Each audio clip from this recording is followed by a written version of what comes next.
Hai, halo, annyeong. Kembali lagi di channel kita. Halo teman-teman, gimana kabarnya? Ibu doakan semoga kalian semua sehat dan happy selalu ya. Oh iya, selamat datang juga untuk teman-teman yang baru bergabung. Di video kali ini, kita akan bahas tentang perancangan kerajinan. Sebenarnya materi perancangan kerajinan ini materi yang selalu ada di kelas 7, 8, dan 9 loh teman-teman.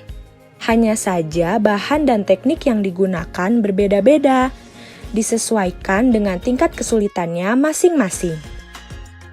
Nah, untuk teman-teman yang baru bergabung, kalian bisa baca description box untuk materi-materi yang terkait ya.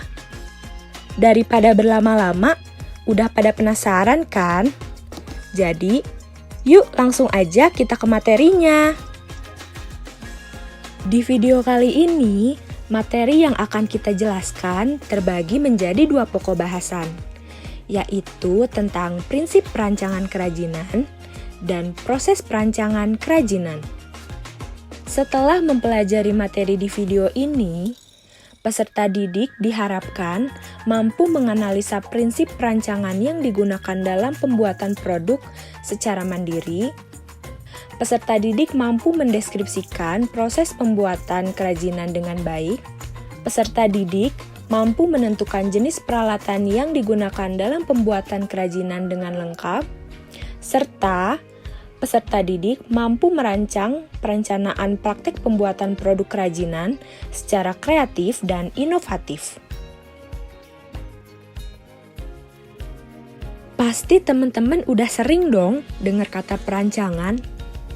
Ya, bener banget. Kalimat perancangan sering digunakan dalam kehidupan sehari-hari.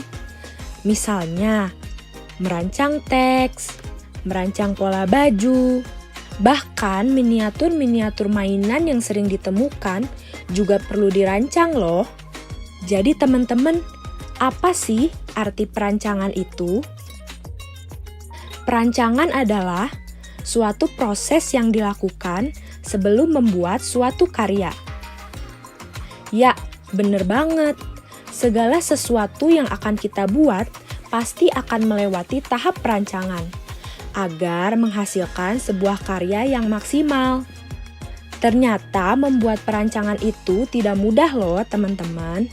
Terdapat prinsip-prinsip yang perlu dikuasai. Lalu, apa saja ya prinsip-prinsip perancangan? Prinsip perancangan yang pertama ada kegunaan atau utility. Artinya, benda kerajinan harus mengutamakan nilai praktis, yaitu dapat digunakan sesuai dengan fungsi dan kebutuhan. Contohnya, keranjang serbaguna yang bisa dijadikan sebagai wadah buah. Yang kedua ada kenyamanan, yang artinya benda kerajinan harus menyenangkan dan memberi kenyamanan bagi pemakainya. Contohnya, konektor masker. Konektor ini sangat beragam macamnya dan banyak disukai karena talinya yang bisa diatur menyesuaikan dengan ukuran kepala sehingga merasa nyaman saat dipakai. Selanjutnya ada prinsip keluasan yang artinya benda kerajinan harus memiliki keserasian antara bentuk dan wujud benda dengan nilai gunanya. Contohnya, kain tenun untuk blazer sesuai dengan anatomi dan ukuran tubuh. Ya, bener banget teman-teman. Setiap manusia memiliki ukuran tubuh yang berbeda-beda, sehingga tidak semua ukuran pakaian bisa digunakan. Yang keempat ada keamanan. Benda kerajinan tidak boleh membahayakan pemakainya. Contohnya, piring dari serat batang kelapa harus mempertimbangkan komposisi zat pelapis atau pewarna agar tidak berbahaya jika digunakan sebagai wadah makanan. Dan yang terakhir ada prinsip keindahan, yang artinya benda yang indah mempunyai daya tarik lebih dibanding benda yang biasa-biasa saja.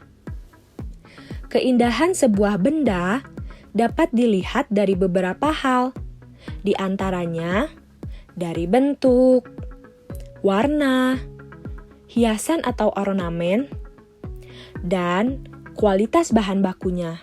Nah, untuk prinsip ini, contohnya sangat banyak ya teman-teman. Bisa dari baju, aksesoris, furnitur, dan masih banyak lagi. Nah, itu dia prinsip-prinsip perancangan kerajinan serta contohnya. Sekarang kita lanjut yuk ke proses perancangan. Proses perancangan terbagi menjadi 3 tahap. Yang pertama, tahap perencanaan. Yang kedua, tahap pelaksanaan.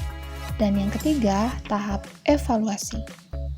Dalam tahap perencanaan, yang perlu dilakukan yaitu mengidentifikasi kebutuhan dan ide gagasan. Contohnya, teman-teman bisa membuat gambar, desain, atau sketsa produk kerajinan yang akan dibuat. Kalian juga bisa mencatat kira-kira apa saja alat dan bahan yang akan digunakan saat membuat kerajinan. Kalian juga bisa mencari ide dari berbagai sumber, misalkan dari YouTube, internet, buku, atau karya kerajinan yang sudah ada. Tahap selanjutnya adalah tahap pelaksanaan. Pada tahap ini, teman-teman perlu mempersiapkan segala alat dan bahan yang dibutuhkan. Tak lupa juga teman-teman perlu memperhatikan proses pembuatannya, sehingga kerajinan yang dibuat menjadi lebih maksimal dan terstruktur sesuai rancangan. Dan yang terakhir adalah tahap evaluasi. Sebelum teman-teman memperlihatkan karya yang dibuat, perlu diuji atau dites ulang terlebih dahulu. Misalnya, saat pembuatan gelang, teman-teman perlu cek ulang apakah bahan-bahan yang digunakan akan tahan lama, apakah teknik yang digunakan sudah sesuai dan tidak cepat rusak. Kalau sudah, karya kerajinan yang teman-teman buat bisa diperlihatkan bahkan dijual. Nah, itu tadi pembahasan tentang perancangan kerajinan. Untuk alat dan bahan dalam membuat kerajinan, tentunya setiap kelas berbeda ya. Bahan-bahan yang bisa digunakan di setiap tingkatan kelas dalam merancang kerajinan bisa dilihat materinya di video sebelumnya. Linknya akan Ibu tulis di description box ya. Sebelum ke akhir video, yuk kita latihan soal supaya lebih semangat dan lebih paham lagi. Kerjakan sesuai dengan tingkatan kelas teman-teman ya.